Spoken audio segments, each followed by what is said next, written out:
Yamina Saeb, bonjour. Vous êtes ingénieur, docteur en énergétique, membre du GIEC et spécialiste des politiques énergétiques.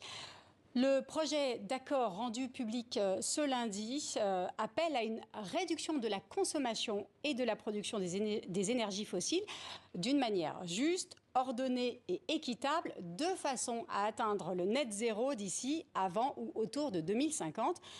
Vous direz que c'est langue de bois, consensuelle ou carrément de la mauvaise volonté ? Il ne dit pas que ça, ce projet-là. Donc, il y a d'autres points avant d'arriver à celui-là. Et en vérité, ce projet-là, tel qu'il est aujourd'hui, a flingué l'objectif de neutralité carbone d'ici 2050. Qu'est-ce que vous entendez par flinguer ? Qu'est-ce qui ne va pas dans... Alors, il n'y a pas de sortie des énergies fossiles. Il n'y a pas d'objectif de sortie des énergies fossiles. Il y a juste un objectif de réduction de l'utilisation du charbon dans les centrales à charbon qui ne sont pas adossées à des solutions de captage et de stockage, et une diminution de nouvelles installations, de nouvelles centrales à charbon sans captage et stockage. Alors on ne dit pas quand. D'abord, quand on dit sans captage et stockage, ça veut dire que l'industrie nous raconte depuis l'industrie des énergies fossiles depuis pratiquement 2 décennies qu'ils peuvent capter, stocker, etc. Ils ont échoué, mais donc là, C'est d'ailleurs l'argument principal de ceux qui prônent la reconduction des énergies fossiles, c'est de dire on a des technologies capables de réduire le CO2. Vous pensez que ça n'est pas une bonne solution ? Ils ont des projets de technologie, donc ils ont des technologies qu'ils ont testées, mais ça n'a jamais donné les résultats escomptés et promis. Donc du coup, on sait que pour le moment, ces technologies-là ne fonctionnent pas. Alors quand on nous dit qu'on a les technologies, on ne les a pas aujourd'hui, et c'est maintenant qu'il faut réduire les émissions. Le texte mentionne aussi la date de 2050. C'est pourtant une date sur laquelle s'alignent beaucoup de pays. Oui, alors la date de 2050, il ne suffit pas de regarder cette date-là. Si on n'a pas la sortie des énergies fossiles maintenant, il est impossible, sur le plan de la physique, d'être neutre en carbone en 2050. Alors, on va écouter maintenant le prince Al-Jaber qui avait promis, avant le lancement de la COP28, d'arriver à un point de rupture. On va voir ce qu'il en est et comment il défend son projet aujourd'hui. Nous avons fait des progrès, mais il nous reste encore beaucoup à faire. Vous savez ce qu'il reste à convenir, et vous savez que je veux que vous fassiez preuve de la plus grande ambition sur tous les points, y compris sur le langage des combustibles fossiles. Est-ce qu'il y a un double langage, là ? Faire preuve d'ambition. Alors, il y a du langage, mais c'est du langage qui nous enferme à jamais dans les énergies fossiles. Il ne suffit pas de mettre du langage lié aux énergies fossiles. D'abord, ça ne parle pas de toutes les énergies fossiles. C'est la seule énergie fossile qui est visée, ça reprend le texte de Glasgow, c'est le charbon. Les autres, elles ne sont pas mentionnées. Et puis, on mentionne aussi pour la première fois des technologies de captage et de stockage. On mentionne beaucoup de choses qui font qu'on ne va pas avancer, on ne va pas dans la bonne direction. Alors, on va s'attarder encore sur les éléments de langage. La déclaration parle de réduction de la production. Est-ce que je suis mauvais esprit ou est-ce que j'y vois encore de la provocation ? Parce que l'OPEP, de toute façon, est engagé dans un processus de réduction de la production. Pas tellement pour amoindrir les effets sur le réchauffement climatique. C'est plutôt pour augmenter, enfin pour booster les prix. Oui, il y a ça, mais il n'y a pas que l'OPEP, il n'y a pas que les pays de l'OPEP qui sont producteurs d'énergie fossile, il y a tous les autres pays qui ne sont pas dans les pays de l'OPEP. Ce qui est important à savoir, c'est que pour le moment, ce qui a été rendu public, c'est que tous les pays, les autres pays qui sont producteurs, ont plutôt des objectifs d'augmenter leur production. Et cette augmentation de production, ce n'est pas ce texte-là qui va l'arrêter. Et dans le texte, il y a une diminution de la consommation et de la production. Mais on ne dit pas comment on va faire pour diminuer cette consommation et cette production. On ne dit pas comment on va financer tout ça, et on ne donne pas de timeline. On ne dit pas sur quelle période de temps, comment est-ce que ça va se faire. Mais alors, comment évaluer les rapports de force à la COP28. Les pays européens, par exemple, sont largement dépendants des pétromonarchies. Quels sont les leviers pour des pays très dépendants pour peser sur ce type de décision dans ce type d'organisation? Alors le levier pour nous, c'est d'être moins dépendant d'une façon générale des énergies fossiles et pour ça, il faut mettre de la sobriété. Or, dans les instruments de l'Union européenne, il n'y a pas de sobriété du tout. Donc du coup, on reste avec les politiques que nous avons aujourd'hui, on s'enferme nous-mêmes dans cette dépendance aux énergies fossiles. Du coup, on ne peut pas peser dans les débats. Alors c'est intéressant, vous parlez de la sobriété. Vous êtes la personne qui a énoncé pour la première fois cette notion de sobriété au sein même des scientifiques du GIEC en 2022. Et à l'époque, donc c'était il n'y a pas si longtemps, c'était en 2022, il y avait déjà débat autour de cette notion de sobriété. Comment l'expliquez-vous? Alors, la sobriété a préexisté mon temps. Utiliser la sobriété pour la décarbonation a préexisté mon temps. Et d'ailleurs, dans la loi française de 2015 sur la transition énergétique, le mot sobriété apparaît. Il faut savoir que nous sommes le seul pays de l'OCDE où ce mot-là apparaît. Mais en dehors des pays de l'OCDE, c'est déjà apparu dans la loi en Thaïlande dès les années 90. Après, c'est pas du tout connu. Et donc, il faut savoir que les politiques climatiques de la France sont des politiques européennes. Et ce qu'on fait en France, c'est une transposition d'un accord qu'on a au niveau européen, on le transpose au niveau national.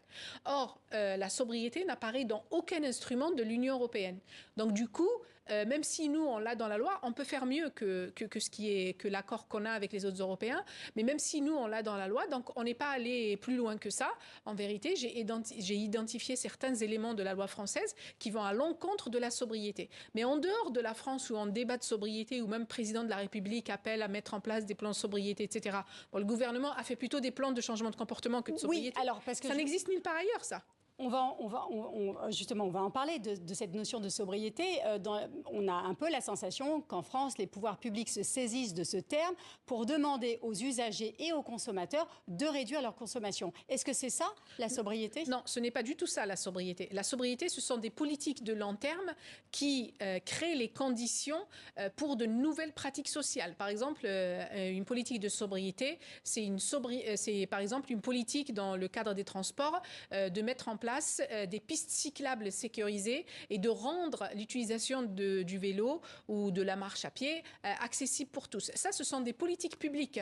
Après, ce qu'il y a dans les plans dits sobriété en France, ce sont le gouvernement, ce qu'il a fait en vérité, il a mis la charge mentale, parce au lieu de proposer des politiques publiques de long terme, donc il a mis la charge mentale de la sobriété sur les individus, et c'est ça qui ne va pas du tout. Alors on peut se dire, en situation de crise, il y a bien sûr quelques gestes individuels qui pourraient contribuer, mais ça c'est sur du court terme. Et on a fait ce calcul-là dans le cadre du rapport du GIEC. Ce ne sont pas les petits gestes. La sobriété, c'est pas les petits gestes. Oui, justement, parce que pour le moment, les Français et les Européens ont largement le sentiment que c'est à eux de participer à cette sobriété et à la baisse de la consommation. Mais l'économie ne suit pas, par exemple. La sobriété l'économie n'est pas engagée dans un dispositif de sobriété. Pas du tout. Il n'y a aucun pays, en fait, qui s'est engagé dans une politique de sobriété.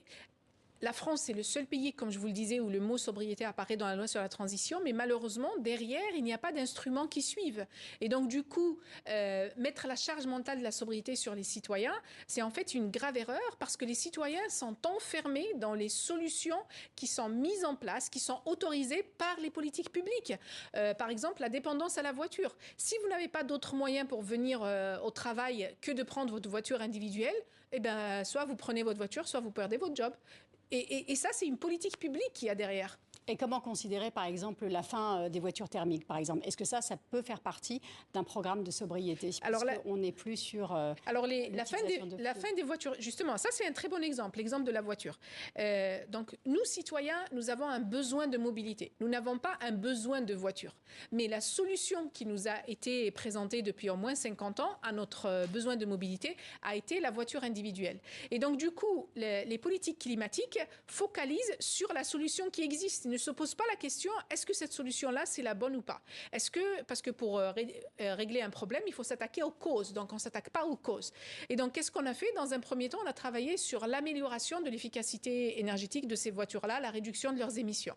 Puis maintenant, on remplace la voiture à moteur thermique par une voiture électrique. On ne se pose pas du tout la question, parce que si on devait remplacer l'ensemble du parc automobile français, qui est de 38 millions, je crois, de voitures, par un parc automobile français électrique, ça ne fonctionnerait plus. Notre réseau électrique, il faudrait produire beaucoup plus d'électricité. Et en plus, pour produire ces voitures-là, il faut des matières premières.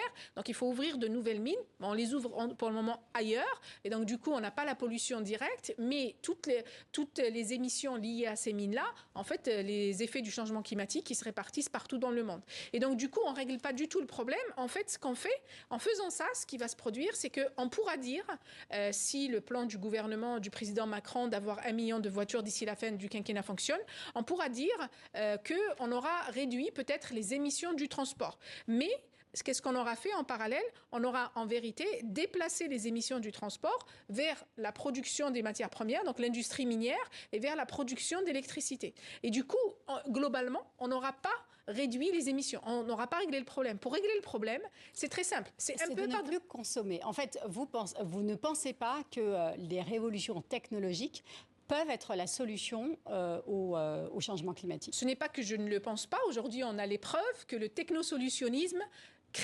engendre de nouvelles émissions, que ce n'est pas ça, c'est pas la voie à suivre. Pour comprendre la question du changement climatique, pourquoi c'est pas une bonne solution, c'est un peu comme si qu'une personne qui avait une tumeur de la peau, on lui donne de la crème, elle va mettre de la crème sur sa peau, elle va cacher la tumeur, elle va plus la voir, mais est-ce qu'elle se sera débarrassée de la tumeur? Qu'est-ce qu'on va faire? Le médecin, ce qu'il va faire, c'est qu'il va plutôt s'attaquer aux cellules cancéreuses. Il va éliminer les cellules cancéreuses. La voiture électrique, c'est la crème sur la peau, sur une peau malade, mais on ne s'attaque pas aux cellules cancéreuses. Pour s'attaquer aux cellules cancéreuses, il faudrait une véritable politique de mobilité qui intégrerait les différentes spécificités de la mobilité. Il faut changer radicalement de politique. Mais alors, ça me fait penser à une chose. Les Occidentaux, les Européens poussent. On dit même que les Européens, les délégations européennes sont avant-gardistes et poussent très très loin le curseur pour changer de pratique. Mais au fond, est-ce que nous sommes nous-mêmes prêts à ce changement-là? Et est-ce que nos dirigeants sont sincères lorsqu'ils parlent de sobriété ou de réduction du CO2, etc.? Alors, lorsqu'on regarde l'ensemble des politiques climatiques, on regarde toutes les régions, l'Europe est leader.